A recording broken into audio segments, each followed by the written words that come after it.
The Eagles offense struggled against the blitz on Sunday, and in general just had bad play design, even on some plays that aren't blitzes. I want to dive into a few of those plays. This one, the Eagles are going to run a play action pass, and so we're going to run the play fake to Miles Sanders, and Hurts is going to bootleg to the right. I don't understand this play design. They have Devonta Smith comes on this deep over route, and Dallas Goedert is going to sort of run like this drag wheel route. But when you're going to roll your quarterback out to the right side of the field, why is there only one route coming that way? Typically, you would want routes breaking with your quarterback so he has options. There's just no options here, and I don't understand this play design. Like, where are we trying to go with this ball? There's no one in the intermediate area of the field, no one releasing into the flat. Nobody is in conflict. We can attack Hurts downhill, triple cover Devonta Smith, and the ball just has to be thrown away. It's just bad play design. And I don't know what's happening here. On this play, we have A.J. Brown compressed to the formation. He's actually going to chip block number 49. Why? I have no idea. Does Lane Johnson really need help from a chip block? Lane Johnson, given all the injuries, Lane Johnson is the one guy you can leave on an island and you can trust him. He hasn't given up a sack since World War II or something like that. And yet we have A.J. Brown chip blocking, and he doesn't just chip block, but he sells out for this so much that he actually falls down and he's taken himself entirely out of the play. What does this do for the Eagles? How does that help?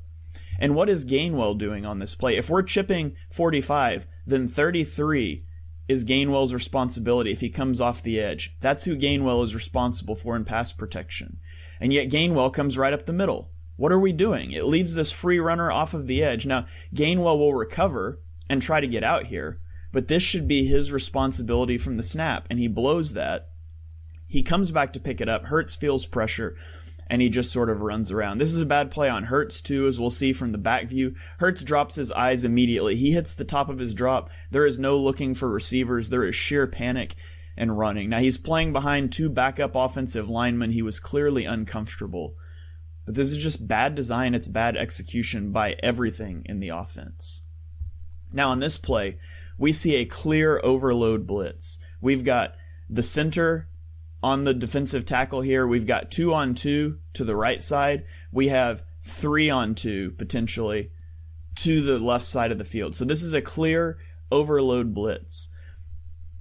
I don't understand what the Eagles are doing here. This is just a bad rep all around. We roll this tape here. Let me show you what we're looking at. First of all, Opeta is slow to pass this off. He should be passing this off.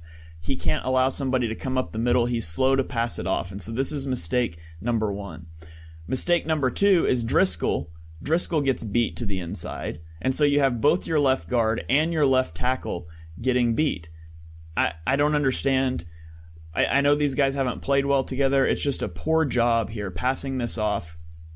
And you could say that you have Devonta Smith coming across the middle here, and maybe you want Hurts to get that out. But again, you need a quick route from the top of the field. It's so hard for Hurts to see this pressure coming and then look back across the field.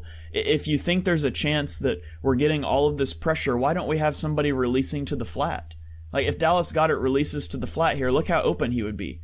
There is nobody in the flat. The spot that Devonta Smith is running to, Goedert could be there, and it could be an easy hot route for Jalen Hurts, and it's just not there. So poor job in design, poor job by the left guard and the left tackle on this play.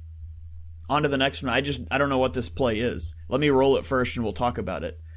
Like, what are we doing? We leave J.J. Watt unblocked.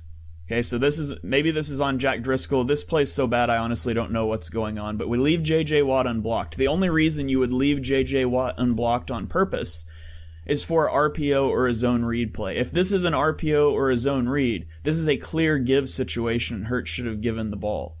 But is it? Because if we watch the right tackle and the right guard, they don't seem to go run block. They're just holding their ground.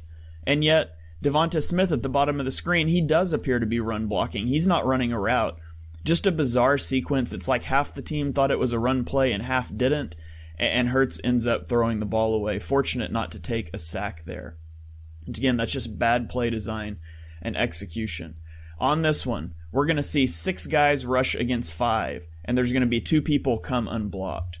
Now, my biggest critique of this play is stop going compressed. Look, everyone is compressed to the line of scrimmage, and while that does make it easier to hit routes to the flats, which the Eagles did a lot in this game, it allows the Cardinals to put all of these guys on the line. And you can't figure out who's coming until after the snap. If you spread it out, you force them to spread out, but that's not what happens. And we're going to see 2 free runners, 6 guys blocking, 6 guys rushing, and you get 2 free runners. Now, what's going on in this play? You've got the double A-gap mug look from the linebackers.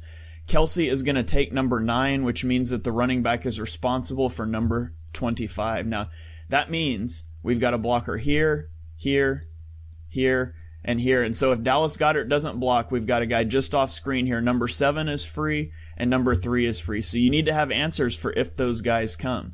Both of them come. Goddard is going out, so we have to have accounted for in this play a guy coming untouched off of the edge, and we just don't. There's nothing there.